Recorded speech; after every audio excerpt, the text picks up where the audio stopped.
Merci Monsieur le Président. Madame la Ministre, le gouvernement a évoqué le 20 janvier dernier au Sénat, lors de l'examen du compte d'affectation spéciale FACÉ, l'intention de rationaliser le soutien aux énergies renouvelables et notamment vers les installations les plus efficaces concernant le photovoltaïque. Depuis, un projet de révision de l'arrêté tarifaire nous alerte en ce qu'il pénaliserait de nombreuses initiatives locales citoyennes qui œuvrent de longue date en cohérence avec leur localisation, en faveur de la promotion des énergies renouvelables et solaires en particulier. Même si je comprends la nécessité de réduire la dépense publique, ce changement abrupt de cap heurte de plein fouet des initiatives vertueuses, la lisibilité des règles ainsi que la stabilité des modèles économiques. Alors que, pour éviter des oppositions locales, s'appuyer sur les projets citoyens est un levier formidable. Nos voisins européens plus pragmatiques l'ont bien compris. C'est plus de 40% d'énergie renouvelable détenue par les citoyens et agriculteurs en Allemagne, 500 coopératives énergétiques locales aux Pays-Bas. Comparativement à notre dérisoire 1% pour le photovoltaïque, nous faisons figure de mauvais élèves de l'Europe sur ce créneau. La suppression du soutien au segment 100 à 500 kW crête, qui constitue aujourd'hui un moteur de croissance du solaire en France, indispensable à la réussite de la décarbonation de l'énergie dans les territoires, risque d'aggraver ce retard, mais également d'exposer le pays à des sanctions financières au niveau européen. Madame la ministre, une telle décision n'entre-t-elle pas directement en contradiction avec nos objectifs nationaux de décarbonation? Allez-vous, en conséquence, revenir dessus?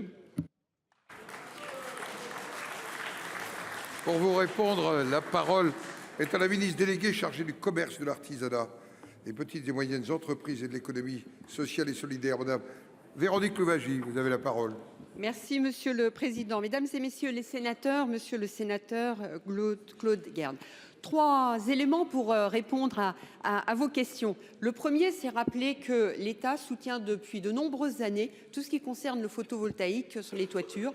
J'en veux pour preuve l'arrêté tarifaire dont vous avez fait état, qui offre un soutien important aux installations depuis octobre 2021 et souligner le succès de ce soutien. J'en veux pour preuve ce qui s'est passé en janvier dernier, puisque c'est près de 1 gigawatt de demande de contrat sur le segment que vous avez évoqué, 100 à 500 kW crête, qui ont été déposés, c'est-à-dire la moitié, cela correspond à la moitié de la puissance annuelle qui avait été retenue de l'objectif annuel. Donc c'est un véritable emballement qui est constaté et qui nous conduit à ajuster le soutien de l'État. Juste ajouter que la production d'électricité doit être ajustée à la consommation. Il ne sert à rien de produire ce qui ne peut être consommé. J'en veux pour preuve les prix négatifs qui en sont une illustration. Le deuxième point que je voudrais souligner, c'est le caractère brutal que vous mentionnez, qui n'est pas partagé par les filières avec lesquelles il y a eu une grande concertation.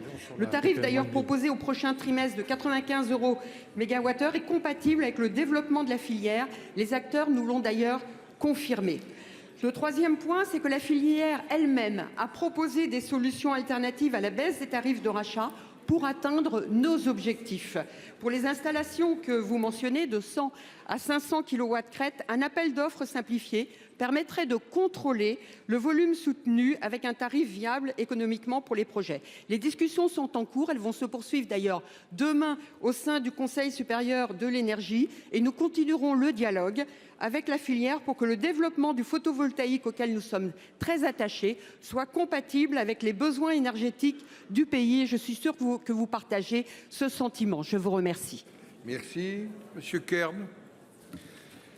Oui, mais Madame la Ministre, n'oubliez pas que de nombreux comités de citoyens se sont créés et ont actuellement des projets en cours qui risquent malheureusement d'être abandonnés si nous continuons dans ce sens.